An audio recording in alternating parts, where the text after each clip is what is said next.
following which we will proceed to take the Hohlmeier report, Combating Terrorism, as the first item of business. It's my pleasure to give Ms. Hohlmeier the floor to begin the debate.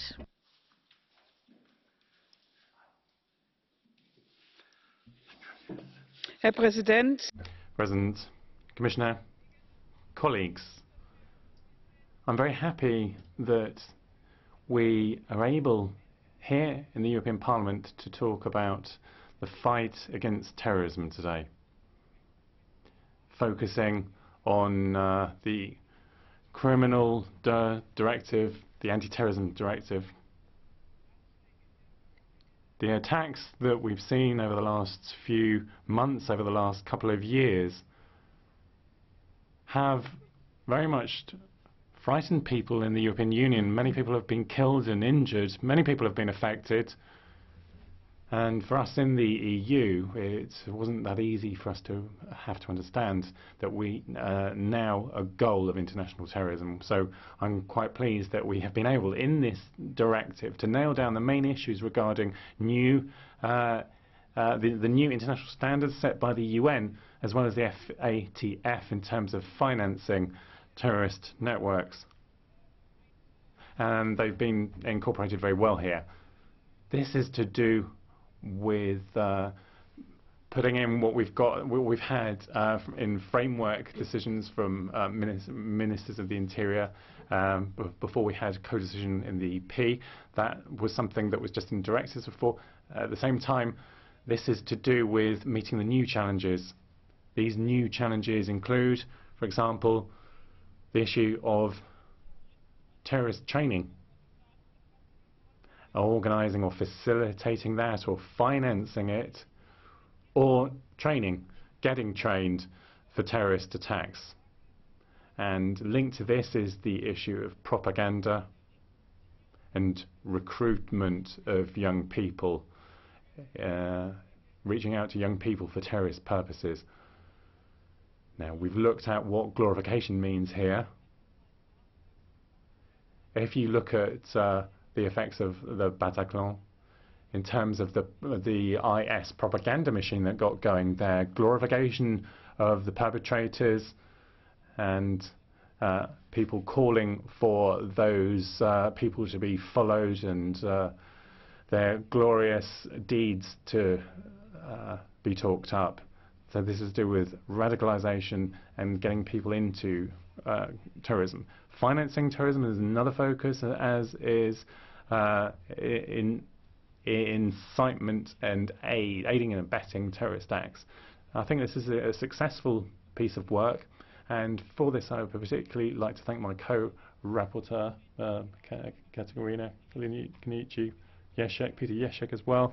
I'd like to thank them, as well as Monika McAvey.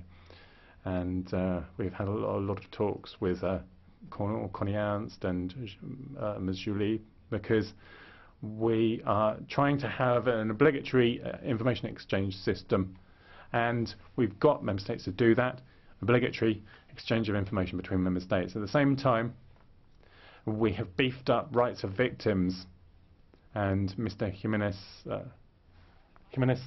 Teresa Dill and Baito as well, they have done a lot of work for victims' rights to be upheld. Victims are important because terrorism strikes out at the heart of our values, so we need to make sure we properly give victims those rights. That's been successful in this directive. What's also been successful here is that we've struck a good balance between security on the one hand, but also strictly upholding basic rights, because there's no point having security without rights, because security works in the purpose of rights and needs to be focused in that way. So we've named the Charter in Article 23. We've also named press freedom, freedom of opinion, and the issue that people should be able to talk about radical things. This isn't necessarily propaganda or glorification. This is to do with freedom of opinion, that's all.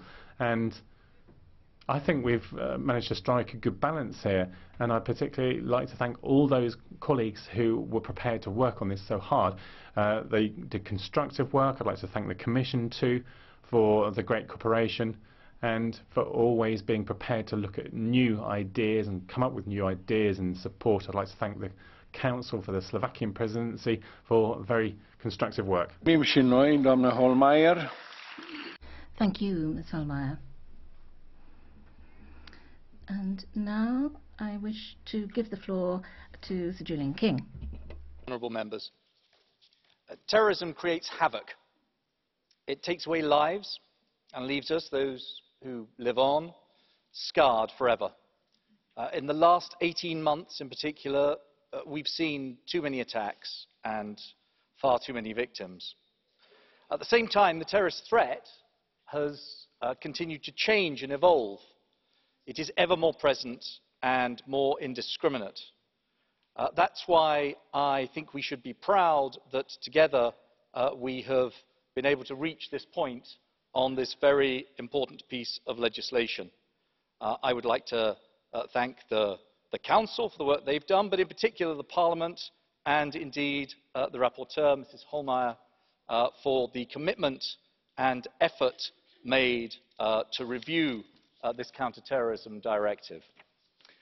It will contribute greatly to the effective work by law enforcement authorities and prosecutors to countering the terrorist threat.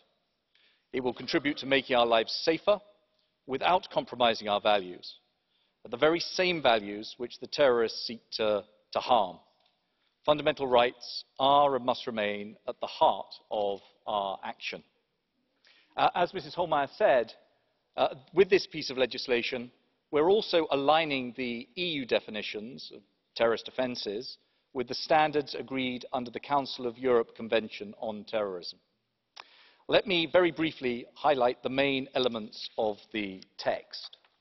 First, it will criminalise travel for the purposes of terrorism. Not only will it be a crime to travel from the EU to conflict zones to participate in terrorist activities, but also, thanks to the support of people in this House, it will also cover those coming to the EU with terrorist intent, including terrorist fighters. Second, efficient exchange of information. This is key to combating the terrorist threat. The new rules will strengthen the obligation to exchange information and will make the member state receiving information responsible for taking appropriate action. And last, but by no means least, the new law will make a real difference for victims. It builds on existing rules, reinforcing in particular the immediate and coordinated nature of the response to the victims of a terrorist attack, including legal aid and medical treatment. It also strengthens the rights of cross-border victims. They will get help with information and referrals to relevant services. I'm happy to say that this piece of legislation shows that the EU is able to act in a swift and united manner. The political agreement on the directive was reached in less than a year. Now we need to make sure that implementation follows with the same speed. The Commission is ready to support the Member States in this task and will organise transposition workshops in the coming months. Let me conclude, Chair, by saying that it's clear that an effective response to terrorism is a complex and challenging process, including the fight against radicalisation, as well as the efficient exchange of information between all relevant parties. That's why I'd like to reiterate the Commission's support for the joint statement by the three institutions which accompanies the agreement on this directive, expressing commitment to take forward all of those fields. I'm also glad that later this afternoon we're going to have the opportunity to discuss in more depth the crucial issue of information exchange and interoperability. Thank you for your attention.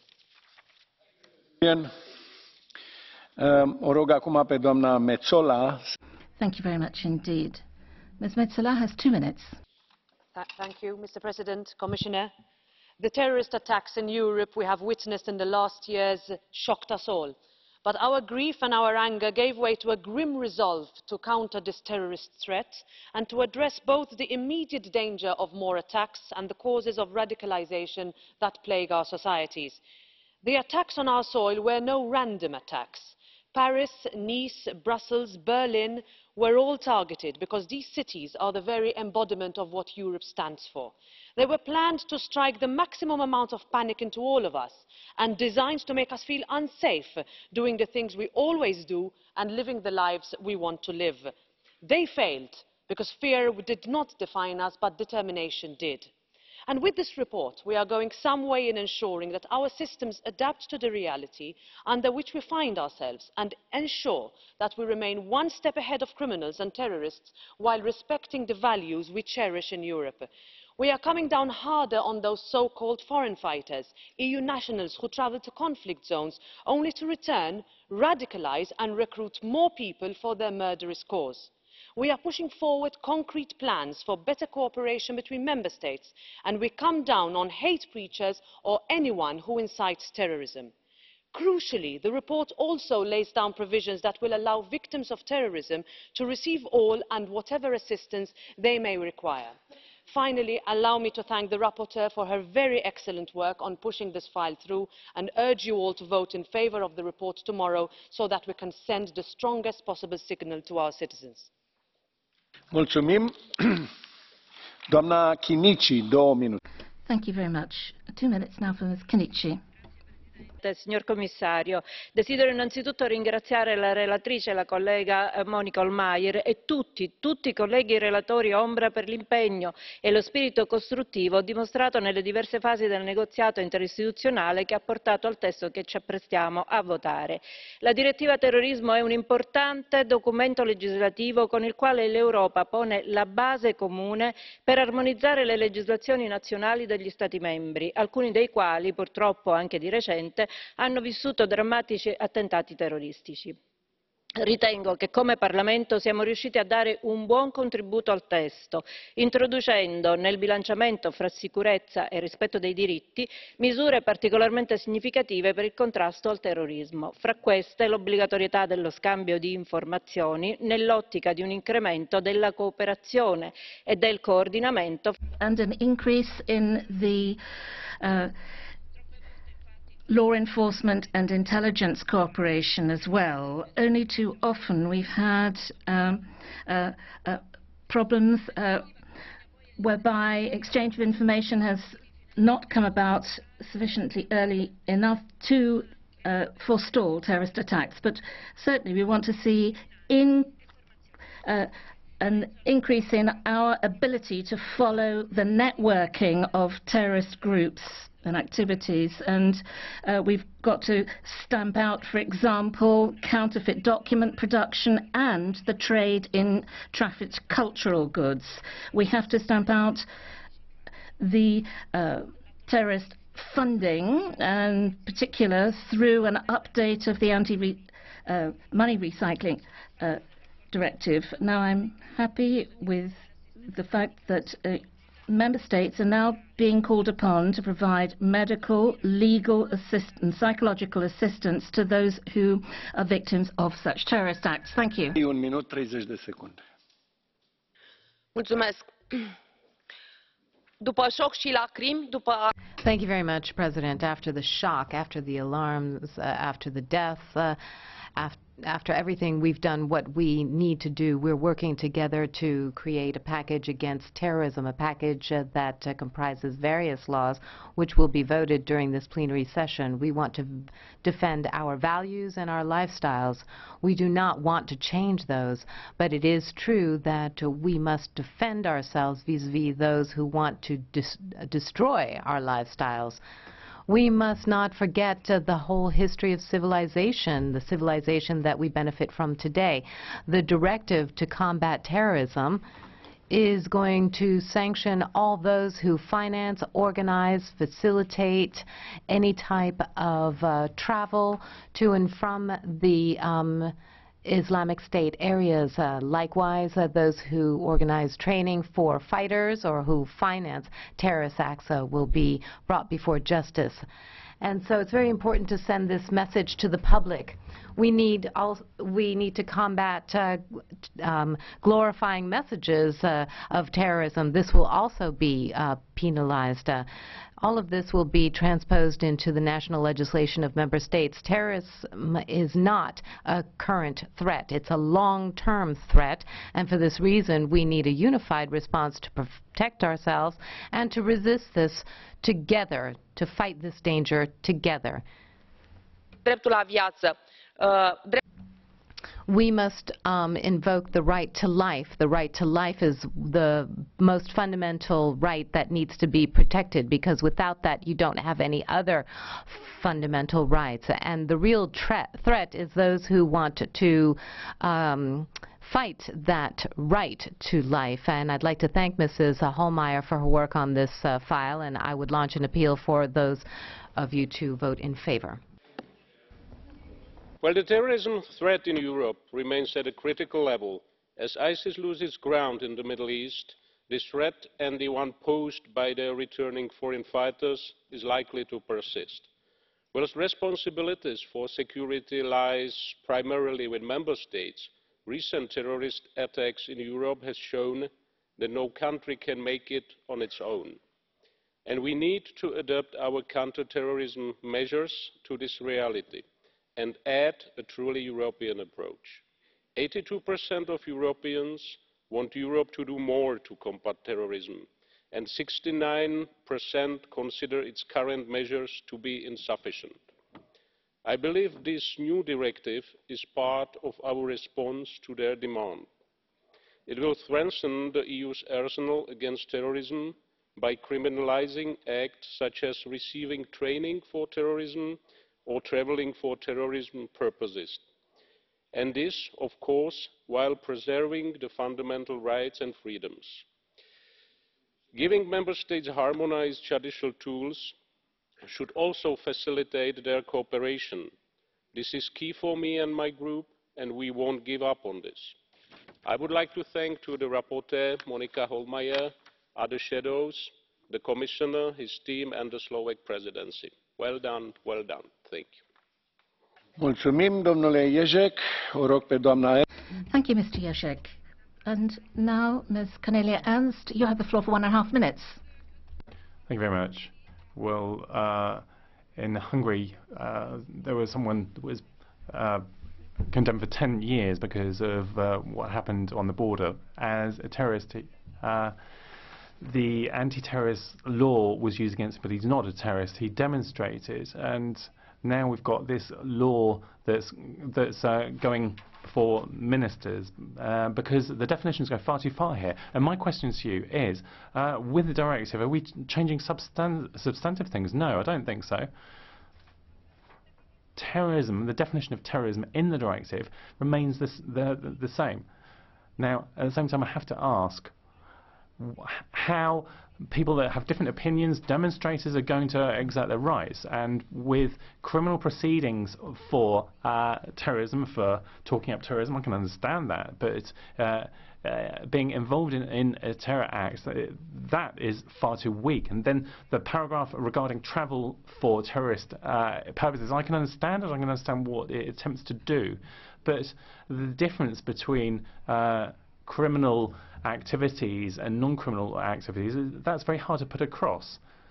Now, we need to combat terrorism. We agree with this. We need to deal with this in a complex manner. We need to have properly trained police and justice authorities. We need better coordination of authorities to make it easier for people to come out of terrorism, and put out feelers at school level as well. But the issue can't just be dealt with criminal proceedings. Yes. Thank you very much. You have a blue card. Madam, you have a blue card from a colleague of ours. Yes, Mr. Sógor. Would you accept it? Okay, Mr. Sógor. Do you know, this Ahmed, how many passports had?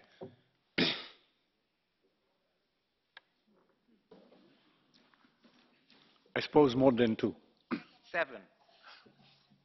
Das ist nicht die Frage. Man muss jemanden, der... That's not the issue. If someone throws stones, then they need to be held responsible for what they're doing. That's not the issue. We can talk about that, fine. But my question was different. Is that man a terrorist? And my answer is no. But the Hungarian law allows this to take place because the definition of terrorism is incredibly broad.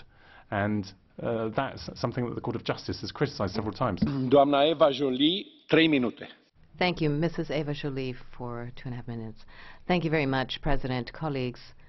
The case of Ahmed, which my colleague just raised, was prosecuted for terrorist attempts. Why? Because he simply tried to lower the tensions between police and migrants at the border, saying to all of them to step back through a megaphone. And he was unduly prosecuted by the Hungarian state for terrorism.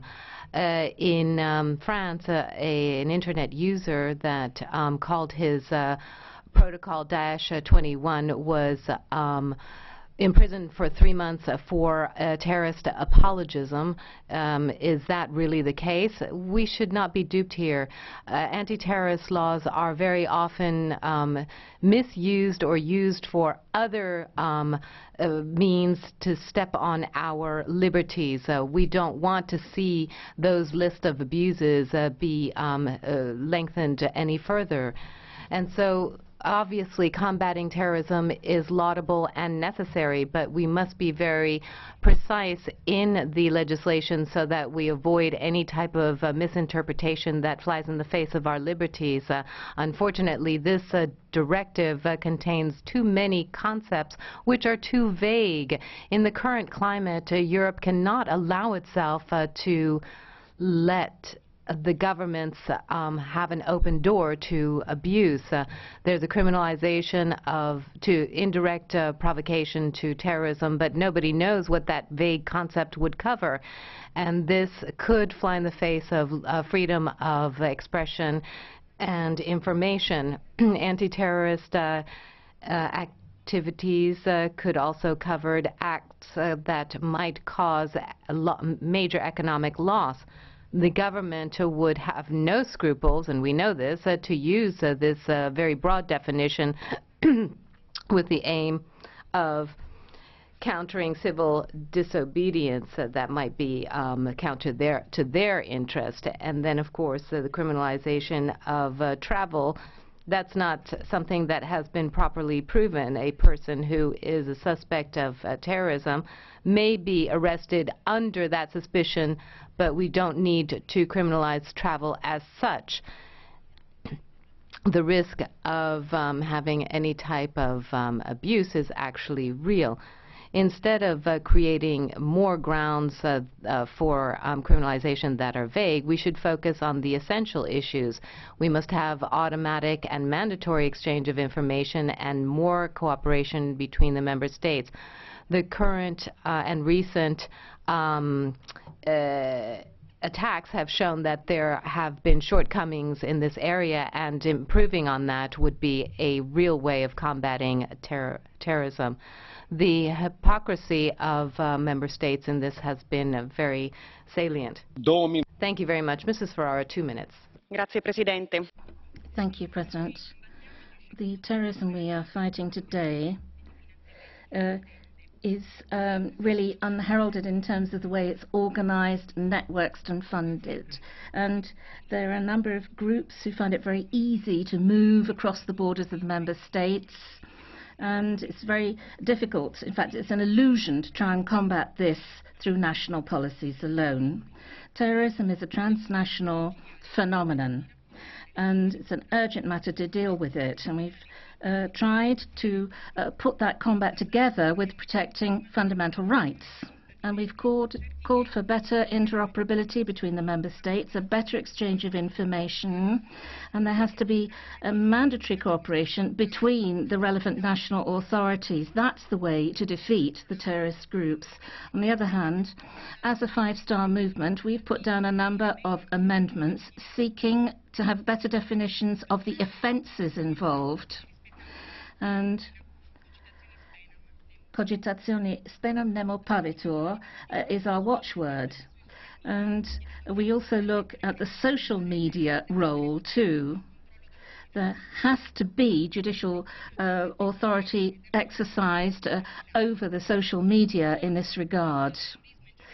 And combating terrorism, protecting our security, should not be used as an excuse further to suppress or repress fundamental rights. We must respect fundamental freedoms at the same time. So I myself was rapporteur on organised crime, and we need to have a global approach taken by the European judicial authorities. There's a link between terrorism and organised crime, and they often feed on each other. Thank you. Thank you very much. Mrs. Atkinson, 1 minute. I'm not going to pretend it's easy, Sir Julian. Yeah, the EU doesn't actually help itself. There are some simple steps that we can take. One, we close our borders, and we have to abandon Schengen. Unpalatable as it is in here, that's the only way to stop the spread of terrorism. The nation states have to pay their fair share into NATO, as you've been told by Mr. Trump. Nation states have to take responsibility for their own borders, not Guy Verhofstadt's idiotic idea of a balmy EU army. Let's join Trump in banning travel from those states who are exporting hate and terrorism. We've got to build our own walls. Let's tear up the passports of those that are travelling to train as terrorists. They won't be stateless. It's not against international law. They'll be citizens of ISIS. That's what they want. Also at home, what we can do, and I suggest you do it in your own states as well, increase the recruitment of the police force, the armed services, the prison officers and border control is essential, and our intelligence services. Let's protect our citizens because the EU's policies put us in danger. Mrs. Atkinson, you have a blue card from our colleague, Mrs. VAUTMANS. Would you accept it? Yeah, thank you. So you have the floor. Thank you very much. I would like to say to our colleague, I mean, I don't think we can, you talked about Guy Verhofstadt as a ridiculous EU leader, but we have, it's very clear that 80% of our people want Europe to have a European defense. So that's not that crazy an idea as you may put forth. And then if you look at the expense of the 28 member states for defense, half of that is for the U.S. And our share is only 15. You're talking about saving money, and we need to make sure that we can defend our citizens better. Well, as a Thatcherite and Reaganite conservative, yes, I do want to conserve money, but money is being spent wrongly, especially the waste that goes on in this place. We should be reinforcing our borders. That's the only way we can do it, and actually investing in our own border force people and across that. And actually, there was a survey by the Chatham House Institute back in the UK that said 80% of your citizens do not want Muslim migration. So you're not listening, are you? And who is it who's causing all the terrorism? It's the basis of ISIS, is Muslim terrorism. It's Islam.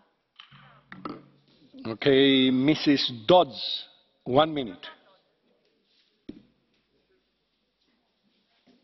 Thank you, Mr. President. Commissioner, my constituency has long been plagued by the scourge of terrorism.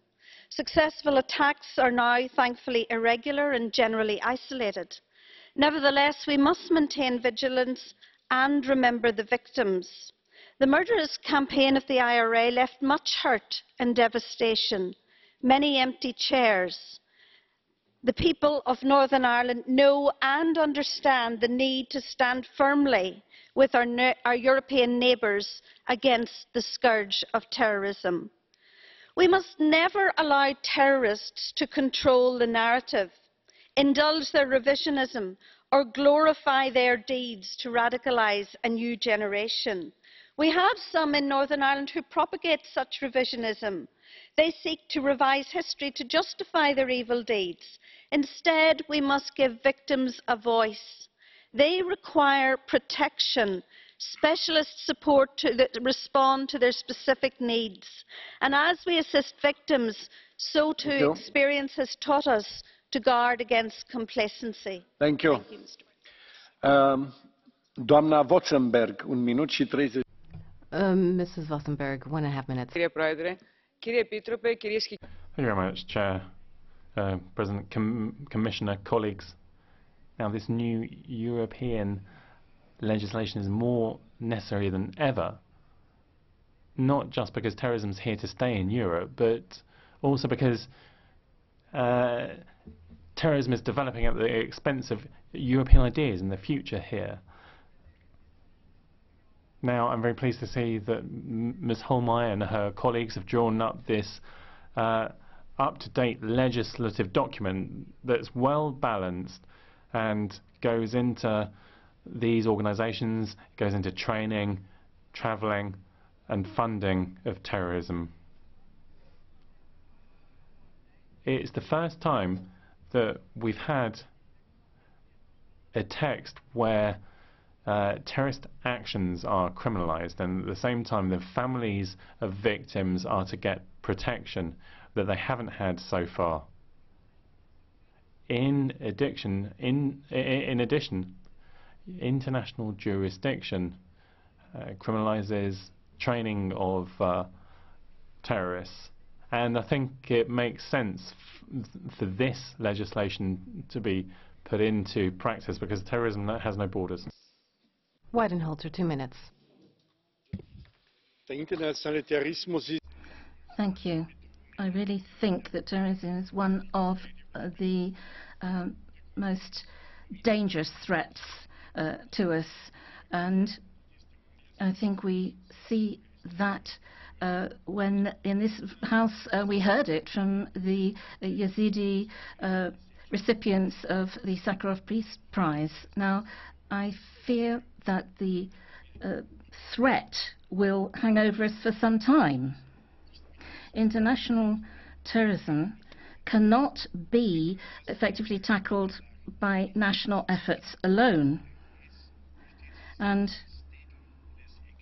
IS consider itself to be a stateless actor, and therefore it's the international community that has to come to the fore when it comes to tackling and fighting it. And we have appropriate definitions offered by the UN Security Council resolutions when it comes to travel for the purposes of participating in terrorist activities, organisation, training. It's very important that we create an analogous legal framework here to deal with this, because the positions of the member states has been somewhat divergent previously. So we want to bring in the law enforcement and the judicial authorities, but that alone will not solve the problem. We need rapid implementation. We need improvement of the flanking measures, such as de-radicalization programs, and we need to step up the criminal penalties, and that also has to apply in the countries where the offences have been committed. Stevens, 1 minute. President, colleagues, tomorrow the European Parliament, under normal circumstances, will be adopting a new counterterrorism act instrument. There will be minimum penalties for terrorism. Terrorism is carried out on in various levels, for example, online. This in the EU is something that will be monitored. Hacking of critical infrastructure, travel, and recruitment of for terrorist purposes will now be banned. And then also there are provisions for victims. Victims and their families must be helped better on medical, legal, and psychological levels. Also, there will be better use of claims to help victims. After the Brussels attacks last year, it seems that there is a lot of improvement, room for improvement in my country, and that's the purpose of this proposal. Thank you. Thank you very much, Mrs. Milnar, for 1 minute. Thanks very much, President. Commissioner, at this time, we see at national level civil rights being attacked and in part undermined. This is being done in the name of trying to get a grip on terrorism. Now, it seems to me that we are putting forward legislation here without considering the long-term effects. In fact, very often there are people who might not have direct links with terrorism, but have a criminal past that leads to terrorism in turn. And in November 2016, there was an individual who was sentenced to 10 years in Cyprus without any previous convictions being established, and we've heard what's happening in Hungary too. We need to have a fair balance between the justified call for security and the protection of basic freedoms and rights. And as legislators, we have a moral obligation not to enact legislation on the basis of panic and reaction. Thank you. Anderson, 1 minute. Thank you very much. Anderson, 1 minute. Thank you. As someone who has spent decades involved in conflict resolution, I'm disappointed at the security-driven approach that is contained in this directive. In order to deal with conflict, we have to address the causes of conflict. What is the political context? What is the social and economic context? What avenues exist to address grievances and pursue legitimate political objectives? Not all situations are the same, and the right to resist is valid in certain circumstances. But let's be clear, IS murder indiscriminately. They oppress and abuse people of all faiths and none. So processes of conflict resolution will not apply in all situations. However, increased repression is more likely to fuel further acts of violence than to reduce it. And limiting civil rights and freedom of expression will not make society safer. According to the European Parliament's research services, all of the stakeholders that followed this legislative file have expressed serious concerns about this directive, and they should be listened to. Domnul Albrecht, 1 minute. Mr. Albrecht, 1 minute. Scuzați-mă. Sorry. Would you accept a blue card? Okay. Mrs. Dodds. Thank you for accepting the blue card. You talk about IS murdering indiscriminately. Would you agree with me that the IRA also murdered indiscriminately? And the families of those who died at King's Mill, the family of Edgar Graham, who is today in the news in a controversy because the law lecturer in Queen's University refused to condemn that murder, would you also agree that those were indiscriminate acts? Thank you, Diane, for that question. I think, Diane, what is important for all of us who have come from a situation where we are emerging for conflict is to show and demonstrate in a parliament like this that building peace is more important than fighting a war. And therefore, we and you and I could trade statistics of incidents of tragedies, and that, of course, would keep us all looking back. There are lots of families, and you've mentioned some here today, that without doubt deserve the kind of justice that they are seeking.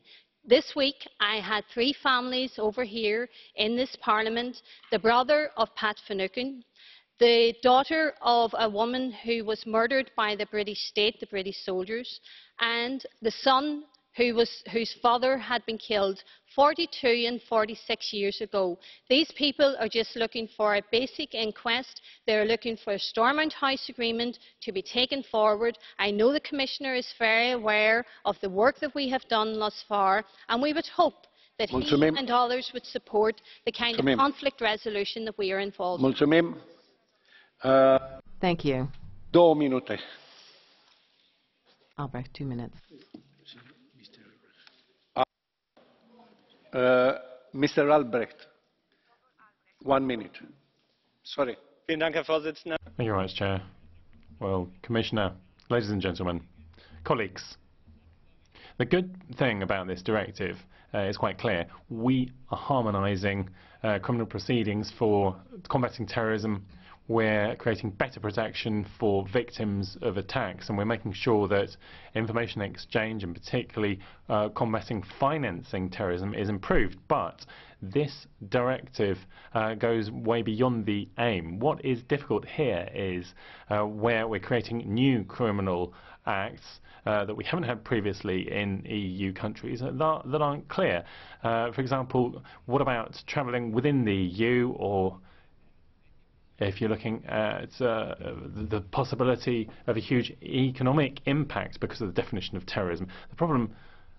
The real problem is that the current terrorist criminal acts aren't properly dealt with. Instead of dreaming up new criminal activities, we should be better following up what's happening. Europol teams and giving our police forces more to do with to fight against this. Winberg, 2 minutes.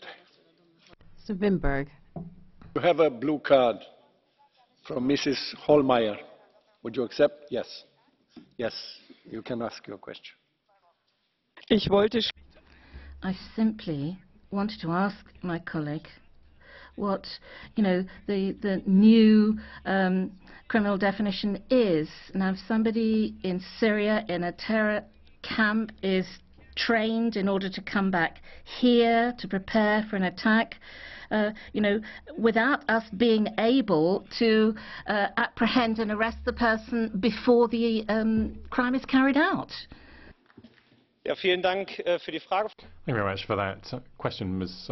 Hohlmeier. Monika, the issue is not that there are currently criminal activities being followed up in terms of terrorism under the directive, in terms of travelling in order to create attacks. That's already punishable. We're looking at the possibility of criminalising travel within the EU, and as far as I see it, within the EU we don't have this kind of terrorist camp, so we need to be proportional here in what we do in upholding freedom to travel within the EU.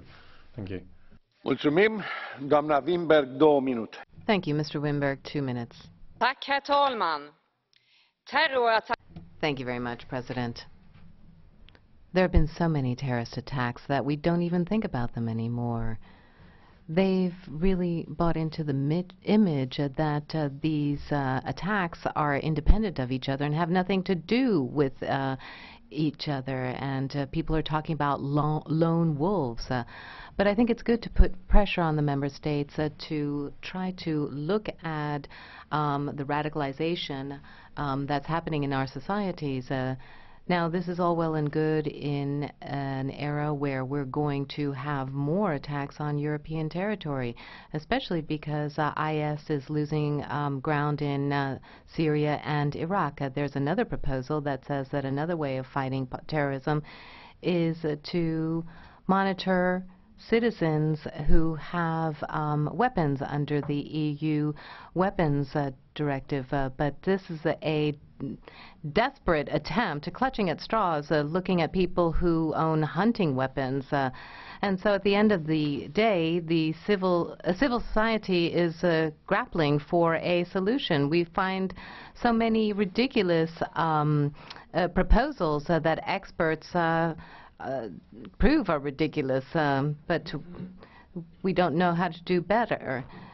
We have to look at how the issue of weapons works. The Commission needs to fight against illegal weapons because those are the ones that are used in terrorist attacks. So I think we need to go after those rather than people who legally hold arms. The case of Swedish hunters that have legal weapons are having problems crossing the border. There are many questions that need to be dealt with. We need to find answers. Next week I will be meeting with those hunters that are now being affected by this. We need to find a solution to this issue. LeBreton, 1 minute. Merci. Mr. Breton, 1 minute. Thank you, President. Islamist terrorism is barbaric and has to be fought resolutely, with no weakness. That's why I support the Hohlmeier report, which seeks to tackle it, despite all the shortcomings referred to by Ms. Winberg just now. 2 regrets. Terrorist Islamism has made the most of the porous external border we have, the weakness of the Schengen system, and we're well aware of that in France. Most of the terrorists involved in the Bataclan attacks came from abroad. Now, furthermore, the report never uses the term Islamist. It talks about terrorism in general, whereas in fact what we're addressing here is Islamist terrorism. I condemn this cowardice because misnaming things adds to the woes of the world, as Albert Camus said. 1 minute. Thank you very much. EPITIDEIOS, 1 minute, please. Thank you very much, President. The different forms of terrorism and Islamic terrorism represents, in our day, the only true threat to the security of the European Union. The responsibility to combat terrorism does fall on the member states, but having said that, we cannot effectively combat this phenomenon unless we work together in the European Union and across the world in all of the sectors, the legal sector, the social sector, the penal sector. And so whatever the level of police cooperation and intelligence exchange from member states, whatever the number of pieces of information that are exchanged, legal cases and so forth, that's something that will come later. We need to educate our young people so that they are not susceptible and vulnerable to Islamist propaganda. We must also avoid marginalizing certain segments of our population that are interested by terrorism, and we must protect our borders. The armed forces of the member states must intervene in those cases. Unfortunately, bureaucracy in the European Union stand in the way of our member states protecting their borders. Hang on 1 minute. Thank you very much. Well, I wanted to start off by expressing my doubts that Albert Camus would be very happy about how he's being abusively taken on board by the Front National in this House. At the same time, I would like to say to the FN representative and also the right-leaning UK MEP that took the floor earlier. Now, the issue is not borders, because people that commit these attacks in Europe are radicalized here, were born here. They don't have to travel out. They may well have been outside Europe, but at the end of the day, these are our citizens that we're talking about that have gone wrong in their journey. And I'm not excusing them. I would like to see them punished once they've been caught, but I would contest this stupid attitude, saying to Europeans that terrible things come from outside. Terrible things, poverty is in our countries, Belgium, France, UK, Poverty, radicalisation is here in Europe, in our prisons. That's reality. Radicalisation in our failing social system is with us. Our problem is that we often look for good things, but we don't apply them properly. So everything that we've got in terms of the legislation from Ms. Hohlmeier, I'm pleased to see it. But I think we need to insist much more on rigorous enforcement of what we've already got. Thank you very much. Engel, please. No, I'm sorry. So, Mr. Niedermüller, 1 minute and 30 seconds.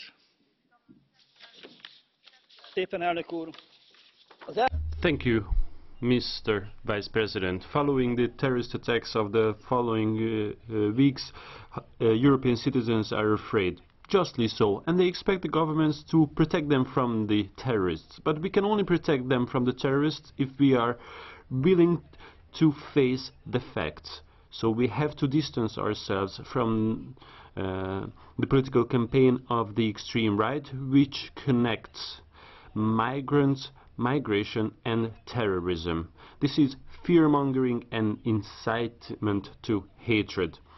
There have been terrible terrorist acts committed in the last few years, committed by people born in Europe, who grew up in Europe and radicalized in Europe, who find themselves on the margins of society, couldn't find their peace and happiness in society. We have to do something against radicalization, and these strict policies are not going to help. If we close, navel gazing is not going to help.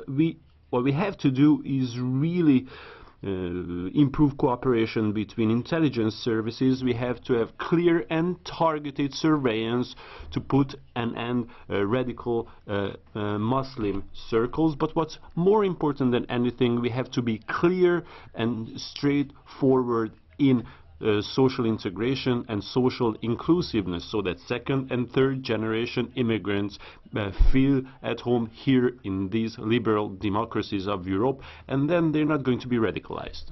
Domnul Nichols. Thank you very much.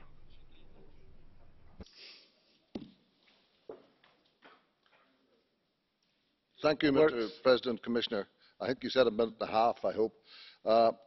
When we're talking about combating terrorism, we must pay tribute to the men and women of the armed forces and the police who have given service and made sacrifices in tackling the terrorist threats. During the decades of terrorism in Northern Ireland, the police and the army sought to prevent terrorists from plunging my region into anarchy and civil war. And now we have a witch hunt against elderly former soldiers who are being questioned and brought before the courts in connection with events that happened more than 40 years ago. And meanwhile, the 200 IRA terrorist suspects have been given letters of comfort and others have received royal pardons. There are some people, including in this Parliament, who are trying to rewrite the history of Northern Ireland's past. I sincerely hope we don't let them do it. We have many atrocities, and I could go on and deliver them at great length, from Warren Point to Tullyvallen, to Harrods, to Warrington, and all over the United Kingdom. Let me make it very clear, Mr. President. All terrorism is wrong, cannot be condoned, nor can it ever be justified by anyone.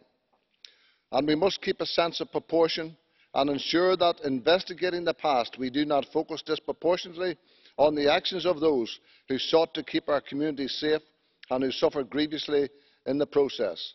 And I would urge all members not to be taken in by the cynical, self-serving attempts of whitewash the crimes of history. And yes, Mrs. Hohlmeier, you are so right. The victims are the most important, not the victim makers. Thank you very much. Ms. Pagasaurtundua, 1 minute, please.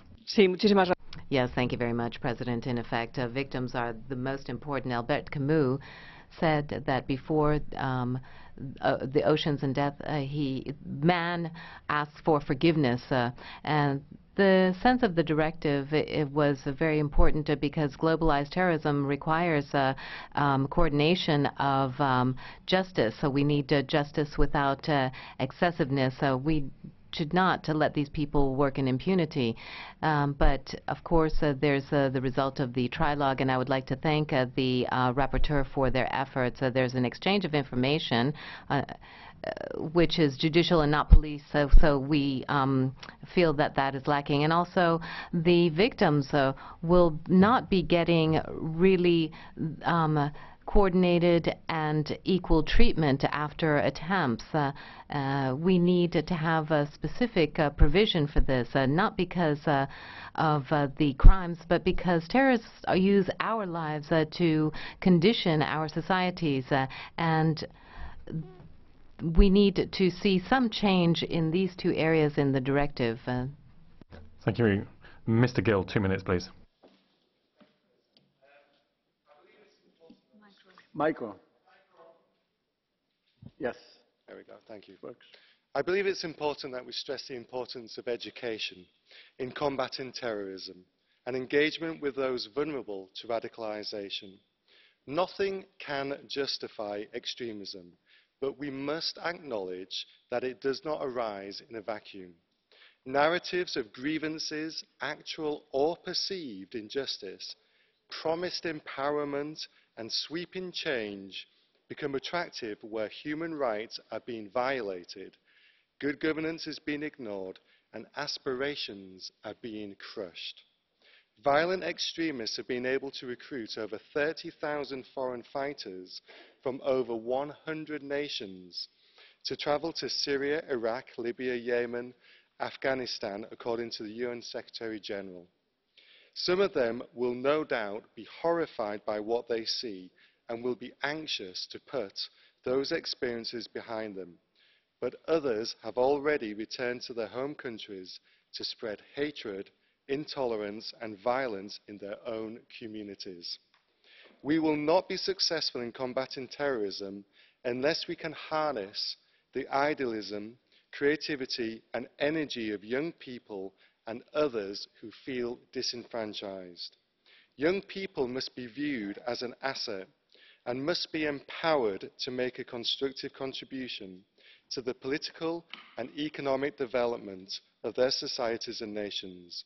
We must offer them a positive vision in their future together with a genuine chance to realise their aspirations and their potential.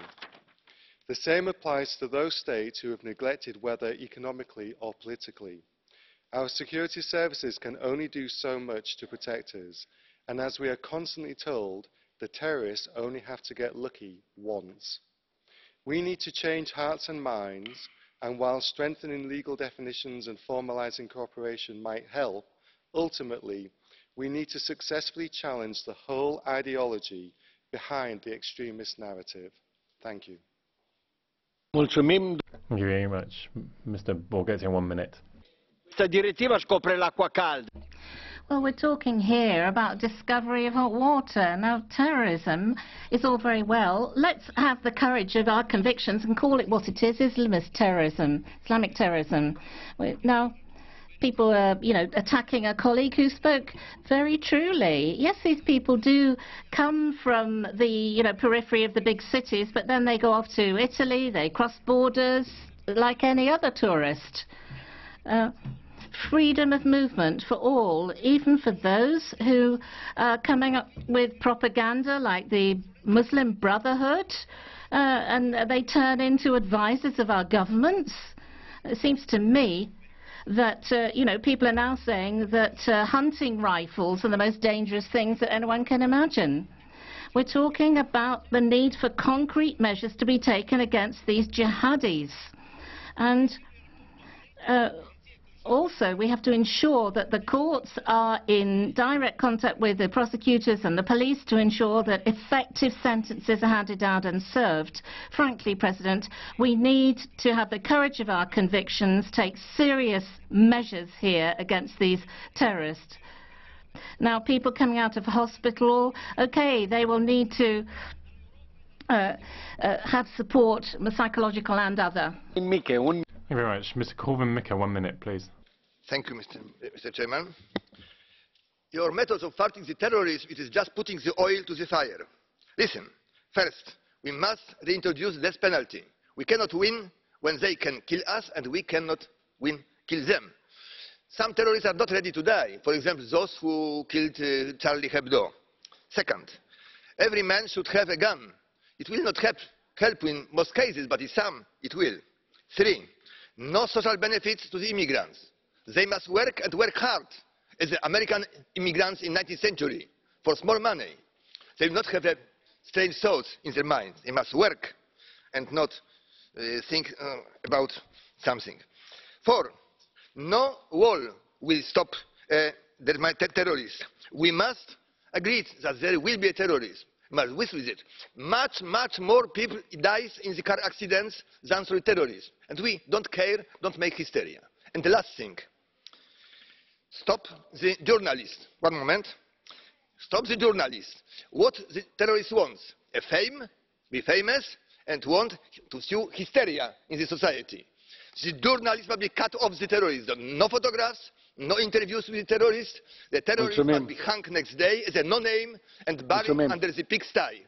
And this will minimize the terrorism. Thank you very much. Mr. Mikke. Thank you, Mr. Mikke. You have 2 blue cards from 2 colleagues of ours.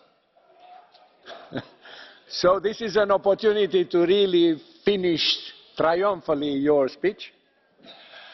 And I would ask Mrs. Becerra to ask the first question. No sé si darle más oportunidad de tiempo al señor Mikke, pero yo... Now, I would like to remind you of something. In order to fight terrorism, just as to fight any type of crime, you have to base yourselves on 4 pillars. You prevent, pursue, protect, and penalize. Not the journalists, of course. Prevent through intelligence, cooperation, and we have an office to fight terrorism, and it's extremely important to have a central intelligence system. So I think that it's absolutely necessary to have cooperation between police as well and judicial authorities, and we also have to protect vulnerable individuals. But penalizing sanctions, very important to have the directives in place in order to punish those that commit crimes. Don't you think that's absolutely necessary? Would you like to respond now, or would you like to listen to the other question? One justice and one hangman is enough. Thank you very much. Okay, so Mrs. Chinnici. Would you? One is enough?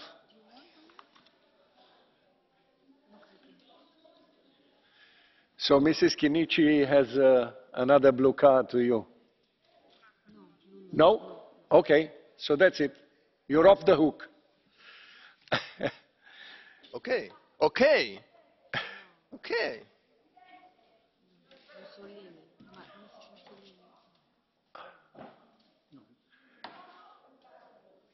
You want the 3rd blue card? Okay, ask your question. Presidente, mi scusi, ma noi qui... Excuse me, but we're discussing human rights and an optimal directive in order to manage all of this. It's important not to block a speaker who's speaking about this particular issue in protection of human rights. I think at least somebody has to mention this. Okay, so this was a blue card to me, I understand. Not to Mr. Korwin-Mikke. So Mr. Korwin-Mikke, if you consider that you answer Mrs. Becerra,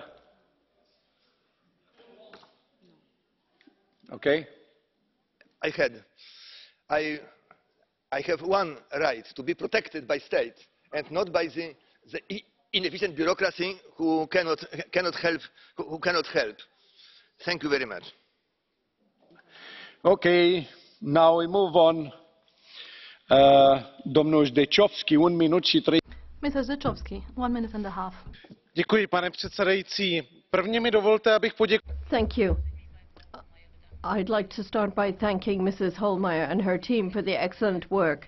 The directive doesn't cover everything, but I'm assuming that it will be updated, and I think that there are lots of issues that we will want to cover, and these are mentioned.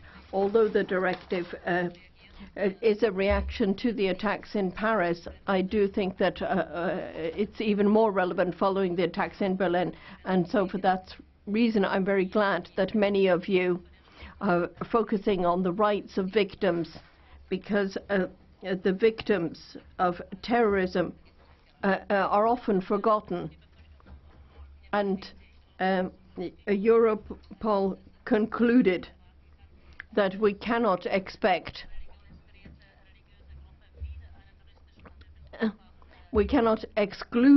the possibility of there being religiously motivated attacks. And so for that reason we need to fight actively against terrorism in order to prevent similar terrorist attacks.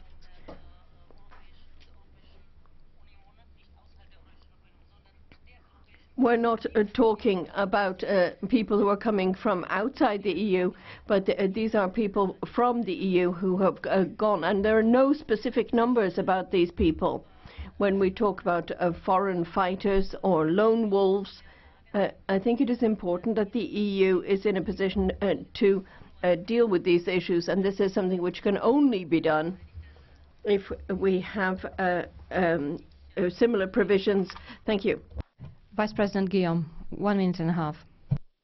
The attacks we've had recently have brought us horror, but we've also condemned them. With the new directive, we're showing the determination to fight terrorism.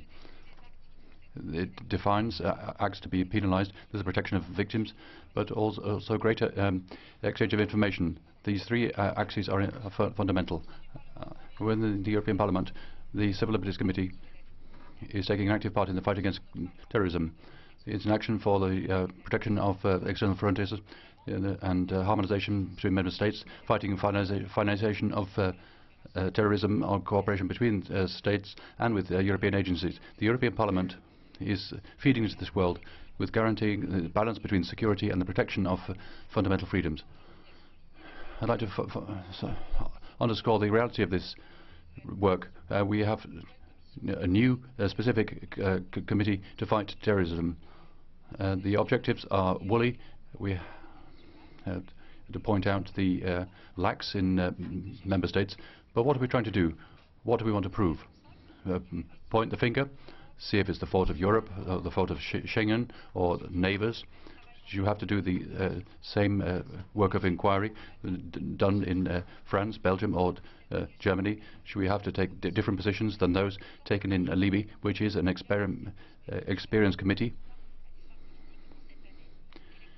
or other political aims in this electoral work? This the idea of a committee of inquiry which avoids having unintended consequences. Thank you. Panie Przewodniczący, Szanowni Państwo, proponuję debatę. President, ladies and gentlemen, I'd like to suggest that we have a serious debate because it needs to be in line with the importance of the issue, and I think it is extremely important. Our citizens and taxpayers expect us to make very serious proposals and not just have empty discussions. I think that the suggestions which have been made are a step forward, but this doesn't mean that there can't be criticism. I think that from the point of view of an average citizen from Poland or the Czech Republic or Denmark or the UK, the questions of security and terrorism are fundamental issues. The voters that we represent wanted to see an increase in the powers of the bodies which protect them, and I think that is something that we need to take on board. Thank you. Thank you. Mrs. Griesbeck, 1 minute.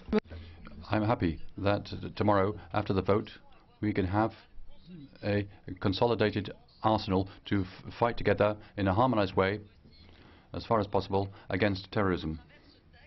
By this text, the member states will adapt to their national legislation for terrorist acts because, as everybody has said, in a positive way, there are no frontiers.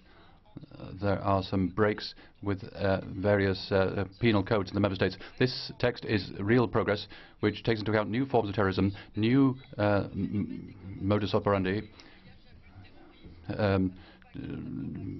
trips for terrorist purposes, recruitment on the internet, and the families of victims.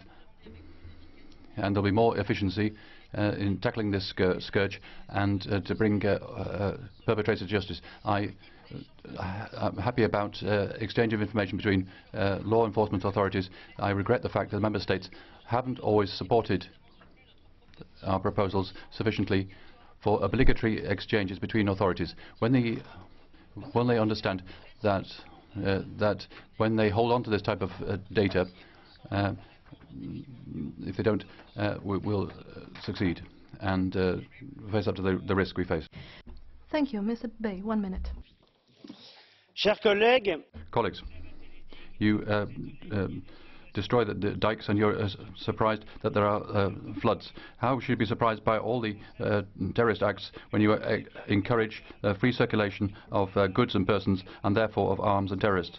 You you illustrate the famous Chinese proverb, when the wise man designs the loon, the idiot looks at his finger. You remain focalized on the consequences, but you don't look at the real causes. You don't see it because you don't want to. We have to recognize the terrible errors of your friends, your predecessors, and you yourself have committed in encouraging immigration. Do-gooders stubbornly refuse to see the link between immigration and terrorism. I said it some days ago, and I'll repeat it again today in this hemicycle. All terrorists who have hit France these last 20 years are immigrants or come from immigration. There are other factors, but if you continue to refuse to consider this primary reason coming from massive and uncontrolled immigration, you will condemn our peoples to suffer more terrorist attacks. Mr. Sógor, 1 minute and a half. Our personal safety is the most important asset for all of us. If there are doubts about the state's ability, coercion's ability to sustain law and order, then chaos and uncertainty would prevail in other walks of life. Terrorism and organized crime is increasingly interconnected, which means that we have to face up with systemic threats. It's an old wisdom that law enforcement has to keep pace with crime. Therefore, we have to mobilize all means. On the same level of organization, we have to fight terrorism as terrorists and their organizations are threatening the lives of our citizens. We cannot tolerate that on our territory people are trained, radicalized, then sent to conflict areas, then sent back to us. The terms of aiding and inciting and abating crime should be rephrased and reconceptualized. Cybercrime should also be focused on. Intelligence should be shared, which requires confidence among the member states. It's a necessary step to be taken. We have to face up the same threat. Therefore, our action should also be organized and single and joined up.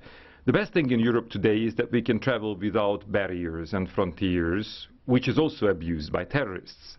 But the right reaction is to focus on prevention and to crack down on terrorists, not to rebuild borders and to close up, because that would mean that they won the battle.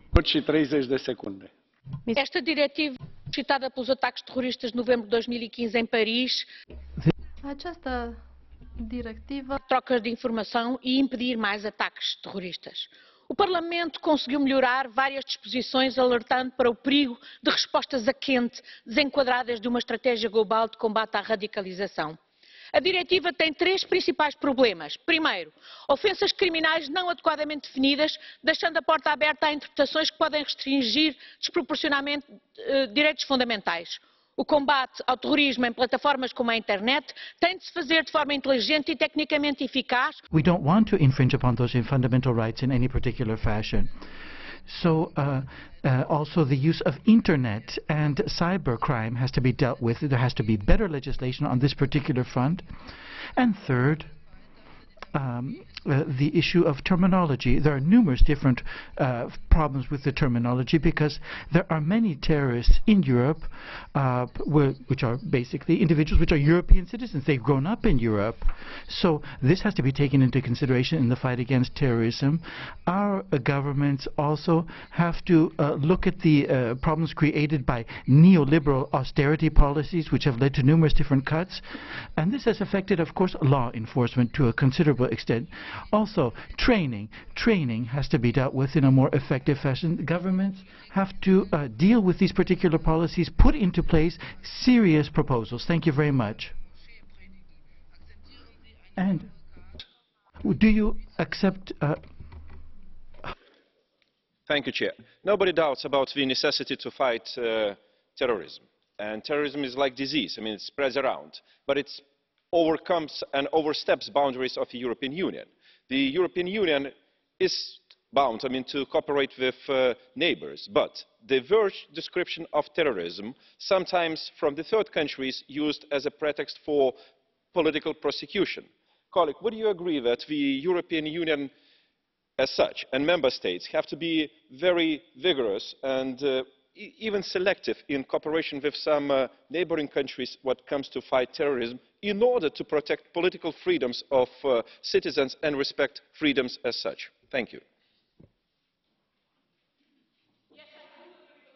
And I know that actually several governments, anti-democratic, autocratic governments, are using the excuse of terrorism and the Well, as dealing with the issue of terrorism and the obsession, say, to actually suppress basic freedoms and suppress criticism, legitimate criticism and dissent. We cannot align ourselves with that, and that's why also we need to be very critical about what is happening inside the EU, and that's why I am also critical about some of the solutions that are in this directive that, in my view, do put in question disproportionately, or may put in question disproportionately, fundamental rights of the European citizens themselves. Domnul Piotrowski, 1 minut. Mr. Piotrowski, 1 minute. Dziękuję bardzo. W proponowanym przez Komisję tekście w sprawie zwalczania terroryzmu znajduje się zapis. The text which has been proposed on combating terrorism says that the threat of terrorism is constantly increasing in recent years, and then we read as well that the fight against terrorism is mainly the competence of member states. In 2015 and 2016 we agreed that the fight would be coordinated at EU level, but nevertheless the EU is not active in this area. There's been a committee which is supposed to look into the CIA prisons, but it isn't doing anything either. I mean, it's better to have it late rather than never, but I agree with those who say that if we really want to be successful, we need to think in the long term. Mr. Becker, 1 minute and 30 seconds. President, Commissioner, I will speak with pride about what we have before us for decision. I recognize that the anti-terror directive is a keystone for the security of Europe in future. I'm happy the Commission and Parliament are pulling in the same direction. I congratulate all members of the LIBE Committee, in particular the rapporteur Monika HOHLMEIER and the shadows for what they've done. We can tackle terror preparations and propaganda via the internet. We can unplug it. We can cut off terror financing. We can work effectively against foreign fighters. Yes, these are European citizens and Islamist radicals, even if the acts of terrorism haven't even taken place. We have new penal acts for proper prosecution, and for the first time the member states are being obligated to exchange data. That's overdue, because no member state in the EU can shoulder even one of the challenges alone. In terrorist acts, that includes cyber attacks, attacks against water and electricity supply, we go very far. And I recognize that the Interfet platform operators must be obligated more to remove content. No effort is too much. Mrs. Revaud-Dallon, 1 minute. Faced with the threat of terrorism, member states cannot act alone. We need a united and strong Europe to fight this global threat. And this report calls for cooperation so that the EU can strengthen its arsenal to fight against terrorism. And it is only through pooling our resources that we will be able to prevent attacks. I welcome the provisions on a mandatory exchange and on criminal proceedings, and also on the confiscation of assets. The Social Democrats have always called for a proactive approach, and I also welcome the provisions on the improving the rights of victims, but the battle is far from won, because we have seen that it's only if all member states transpose the provisions that this can work. And we as Europeans have a role to play, and I would like to stress the importance of the added value of the text. The Commission, we need to respect freedoms and rights, and we cannot derogate in any way from these fundamental values. Thank you. Mrs. Jimenez Becerril, 1 minute and a half. Thank you very much, President, Commissioner.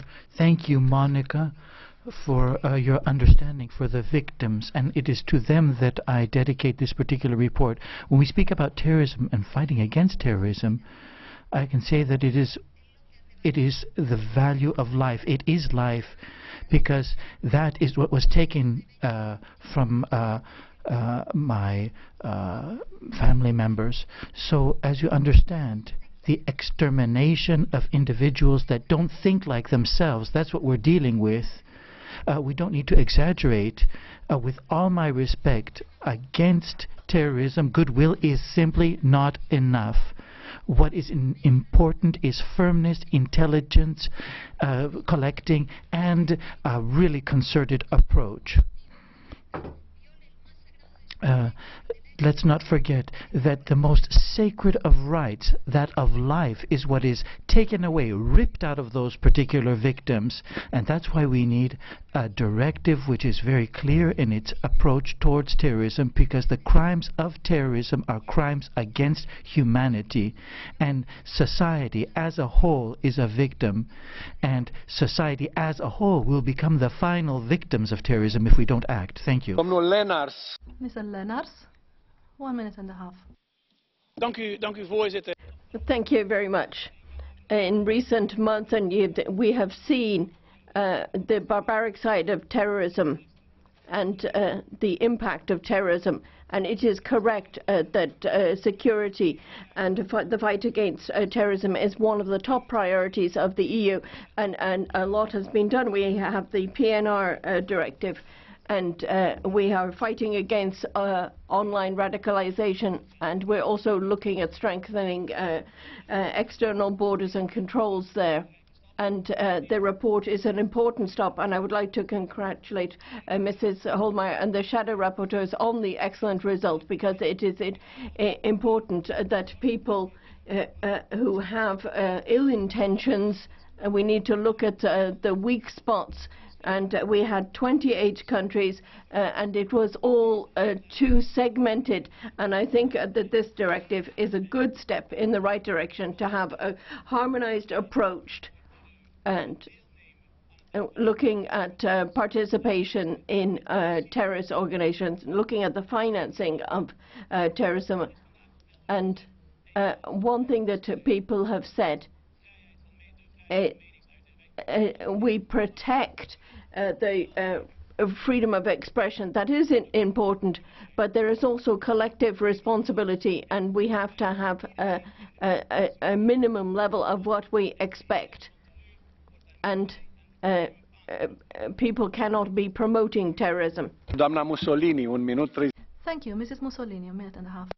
Volevo iniziare diversamente, ma devo fare una precisazione perché alcuni colleghi volevano in modo colpevole trasformare questa direttiva, che come ha detto bene la collega Hohlmeier è una direttiva contro il terrorismo, in una direttiva contro la comunità musulmana. È esattamente l'opposto, cioè noi dobbiamo invece collaborare con la comunità musulmana, trarre vantaggio dall'integrazione, non dobbiamo isolare la comunità musulmana. Quindi it is not something about the Muslim community. It is a serious problem that has to be dealt with, but it is something totally different from this particular issue. Islamic terrorism is one thing, the Muslim community is something totally different. So these are two distinct features, and mixing this all together is extremely serious. This is a wonderful directive, wonderful as well the proposal for the exchange of information, because it is not only the issue of coordinating the situation within the member states, but the element of the changing of the modality, making quite clear what the situation is and how all stands is extremely important. Training as well. So it's important not to invent or to create things, but to understand very clearly that we're dealing with a new type of crime before us, internet, cybercrime, for example. Once again, wonderful directive. We ought to vote in favor of it. Okay. Domnul Danjean. Mr. Danjean, 1 minute and a half. Merci, Monsieur le Président. Thank you, President, Commissioner. Terrorism, as we know, is an asymmetric war which destroys and makes victims, fractures our societies, and has an emotional response, and makes its own ideological publicity. Given this challenge, which is very complex, which is mutant, which changes, which is security and cultural and political aspects, we have to have a proper response, which we shouldn't be emotional. We take spectacular measures which are not efficient. I'm happy that the directive which has been discussed today enriches, through the work of Monika HOHLMEIER, makes some concrete professional responses and helps to improve the fundamental thing, which is our legislative harmonized arsenal throughout Europe. That's important to have a common basis. We have to articulate very better the information, justice and police, and not mix them up. Many colleagues mix up in the exchange of information, intelligence of different ways, different natures. Before coordinating and exchanging information, we have to collect it. And when you look at what has happened in our various countries, you see often the disconnect is in the collection of information before the exchange of information. If we have improved, reinforced European platforms, we shouldn't have any confusions or useless superstructures which will complicate the operational work rather than improving it. Mulțumim. Thank you. Mr. Voss, 1 minute and a half. Thank you very much. Commissioner, security has deteriorated in recent years, and that is why we just focus on criminal activity. There is a permanent threat, and so that is why we need to think about how we can ensure that the police and security services are, etc., and ensure security. And so fighting terrorism has to be one of the priorities that we recognize, and so that is why Monika HOHLMEIER's report is a very important instrument. Our approach should be that the attacks which have taken place in Paris, Nice, attacks of this type should be prevented, and so for that reason We need to have a way of filtering out lone wolves. We need to look at the terrorist networks. We need to look at how we can analyze data. We shouldn't be violating people's rights. But it's important to protect life, not just data. And we've talked about strengthening Frontex. We need intelligent borders so that we have a way of regulate borders, and we need PNR. We also need networks. We need databases. We need to ensure that everyone has access to Eurodac. Also, the implementation of PRIM, fingerprints, etc., register of vehicles, etc., ECRIS, and also we also need to have high standards against weapons. Thank you. Mrs. Kozłowska-Rajewicz, 1 minute. Dziękuję, panie przewodniczący, szanowni państwo. Przede wszystkim gratuluję Monice HOHLMEIER. First of all, I would like to thank Madam HOHLMEIER. I'd like to congratulate her. Terrorism is one of the major scourges for the European Union, and this discussion about the future of Europe, well, terrorism has to be part of it. And also we have to take into consideration the counter-arguments. The counter-arguments have been unwell prepared. I feel that they're not well prepared and appropriate overall. We need protection on our external borders. We need more efficiency as far as the collection of intelligence, and we also need proper prosecution of individuals as well. Cultural issues, social ghettos. Well, this, of course, has led to the creation of numerous different disenfranchised individuals who feel that they have moved towards in the direction of terrorism, and are expressed. Thus, we have to deal with this particular issue as well. Thank you. Good afternoon. We now come to the Catch the Eye procedure. Mr. López Aguilar, 1 minute. Presidenta, comisario. The Spanish socialists have the best reasons to contribute all the experience that we have in the fighting of terrorism. Particularly the Spanish socialists have a lot to say about this. And indeed, we see the importance of a cooperation at the European level. First of all,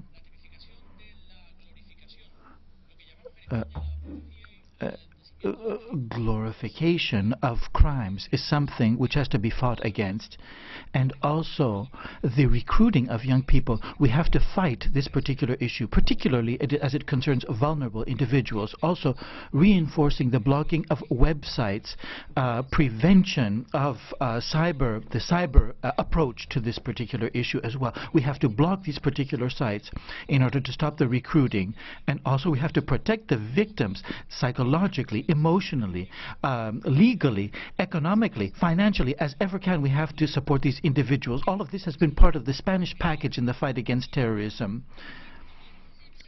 So fighting recruitment is, I'd say, dealing with it at its root is one of the key issues. Madam Tomasic.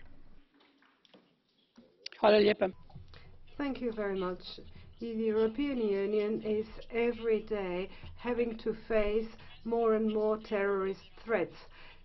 First and foremost, because the approach to the asylum policy and migration policies was too liberal. If you open the doors to people from different types of culture and civilization who do not try to integrate into the society, and you yourself, you don't try to integrate them, then it is no wonder that such types of connection provoke something that results into a fire. I do expect that with the exchange of information is going to be swifter between the member countries, and the reform of NATO that we can see from more and more hidden sources how Trump is going to react to that. Mrs. Bilbao Barandica. C'est à vous.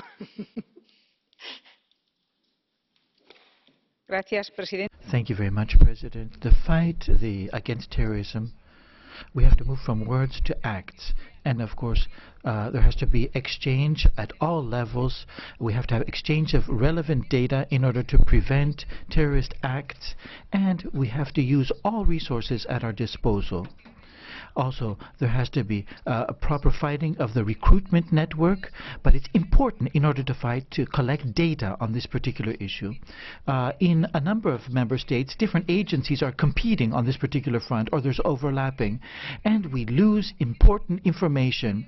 There has to be a proper work between the various police forces, but we have the example in Spain where the Basque and the Catalonian police agencies compete with one another, and nobody knows who ought to do what. So on this particular issue, it's quite clear that there has to be proper cooperation and a concerted effort. Thank you. Mr. Georgiou. Thank you very much, President. First of all, I would like to condemn in the harshest terms all terrorist attacks which have taken place in Europe and in Turkey as well. There is no justification whatsoever for these particular crimes. At the same time, however, I feel that we have to look at the causes.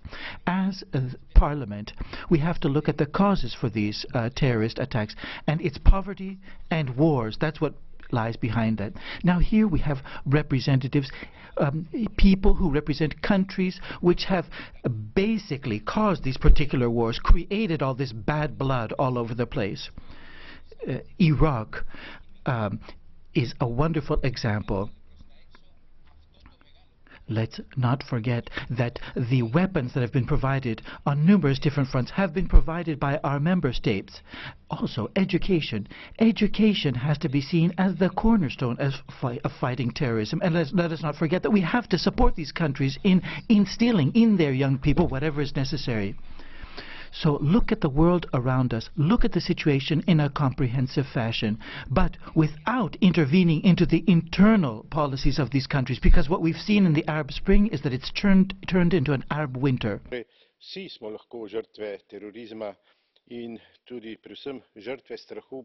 We could be victims of terrorism and the fear of terrorism. Our responsibility is to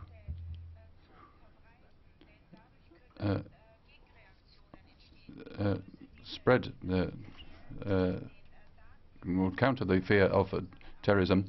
I welcome beefing up exchanges between intelligence services, but I have some doubts about the definition of new acts. It has to do with human rights. Often there is an unclear interpretation of acts has been misused, and that's why we need quite clear descriptions. All the responsibilities of various repressive authorities are being strengthened. I'd like to point out the security and human rights are not opposites, they are allies, and that's why we need to have a legal framework. Monsieur Synadinos. Thank you very much, President. It is totally paradox that we're having more events and discussions in the Parliament about Islamophobia, xenophobia, and the rights of illegal immigrants, rather than discussing the victims of terrorism. So the time has come for these voices to be heard. And we have to understand that those individuals who are defending these victims of terrorism have been accused of being populists. No, we believe in our countries, in the continuum, the existence of our cultures, and I think it's very important for us to move forward on this particular front. And of course, there has to be respect for human rights, and there has to be cultural diversity that has to be respected, but we have to make it quite clear that Islamic extremism is something that has to be fought tooth and nail, this particular issue. Otherwise, Europe will in the future confront the consequences of its tolerance. Thank you. President.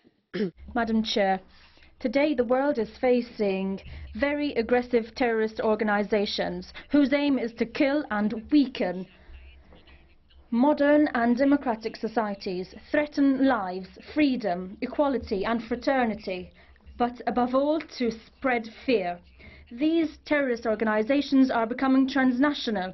They are very well organized logistically, and their intent is to disrupt the normal functioning of our society. I must admit that, to a certain extent, they've managed to do so. After last year's terrorist attacks in a number of European countries, our citizens are petrified and they don't feel safe in their country anymore. Therefore, it was no surprise to me that over 80% of the European population feel that the fight against terrorism and radicalization should be Europe's top priority.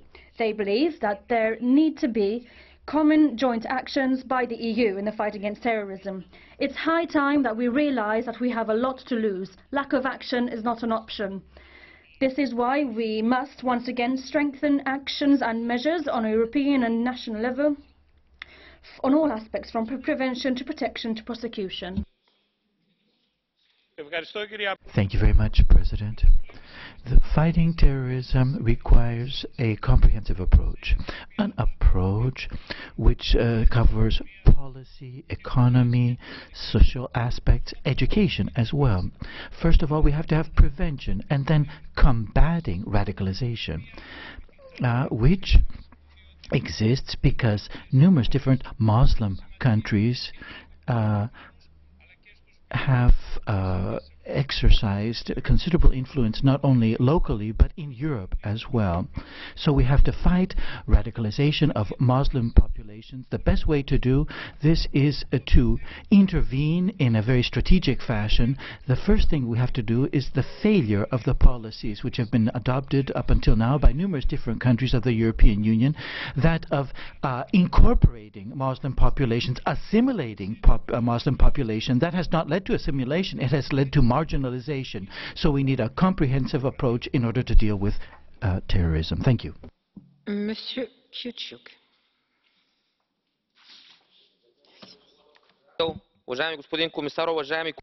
Commissioner, colleagues, terrorism is certainly the greatest threat of the 21st century, because innocent victims suffer the brutality of terrorism regardless of their background or origin.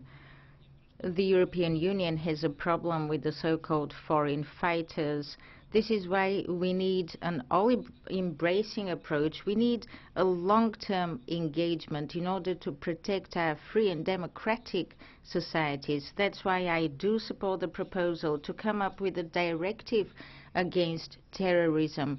This directive will have added value. It will provide the basis for actions in the criminal law area.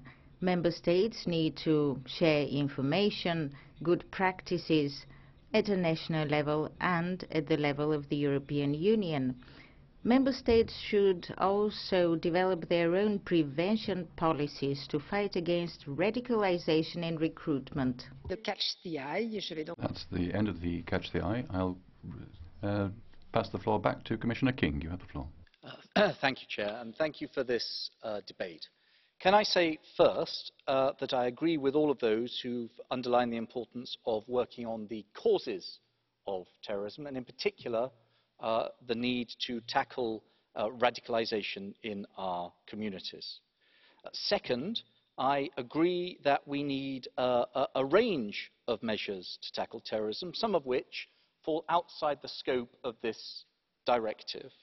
But I do hope and I urge you to support this directive because it transposes the provisions that were set out in the recently passed UNSCR, provisions of the Council of Europe, and the provisions of the Financial Action Task Force based at the OECD. It reinforces information exchange and it strengthens victim support. Third, I think we've all agreed terrorists don't just target one member state or another, they target our way of life and our values.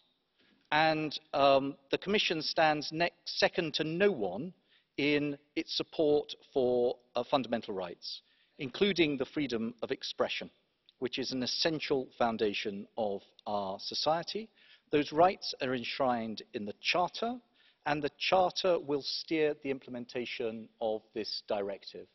The Commission, will report on the implementation of the directive, and that report will, in particular, assess the directive's impact on fundamental rights.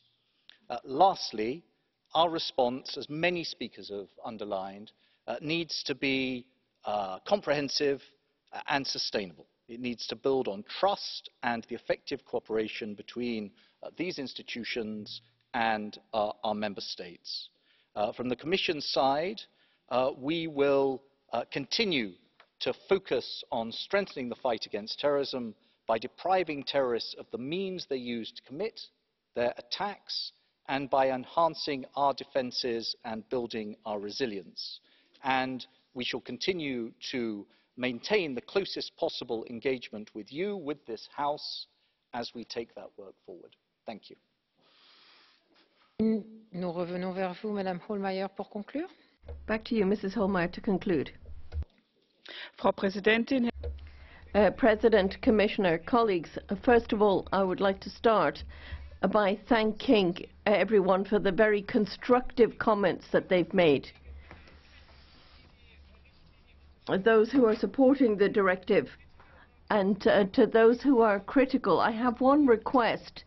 I'd really ask you to read the text very carefully, because some of the statements that were made here simply aren't justified on the basis of the directive. The directive sets out a very clear definition of terrorist acts, for instance, hijacking of an aeroplane, poisoning water sources, for instance, possessing nuclear or radioactive material with the intent of committing a terrorist act. So the definitions are very, very clear, not at all vague, and they need to be implemented into national legislation. And as to travel, there has to be proof presented that someone is planning a terrorist act. That is when there can be an investigation into that person, and that is irrespective of whether they're coming from Syria or from Dusseldorf. We need to stop the perpetrators before they commit these acts, rather than regretting the fact that there have been attacks. We need to prevent this. And then also guarantees for basic rights are in Article 23, and there should be no restrictions. We need to basic rights need to be protected. Freedom of expression is a basic right, and it is mentioned. We're not giving up on these basic rights. We're protecting these even against terrorists who don't want people to have these basic rights. They're fighting against our Western values, and we're fighting to ensure that we're able to maintain these European values and not see them destroyed by terrorism. And that is why this is the right instrument. Merci. Le débat.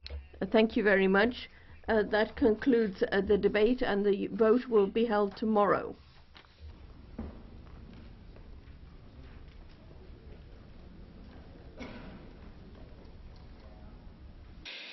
L'ordre du jour appelle le rapport de Madame McAvey sur le... The next item on the agenda is Mrs. McAvey's report on reinforcement of checks against relevant databases at external borders. Let me give you the floor, Mrs. McAvey. Mulțumesc. Thank you. If we want to have safety within the European Union, then we have to secure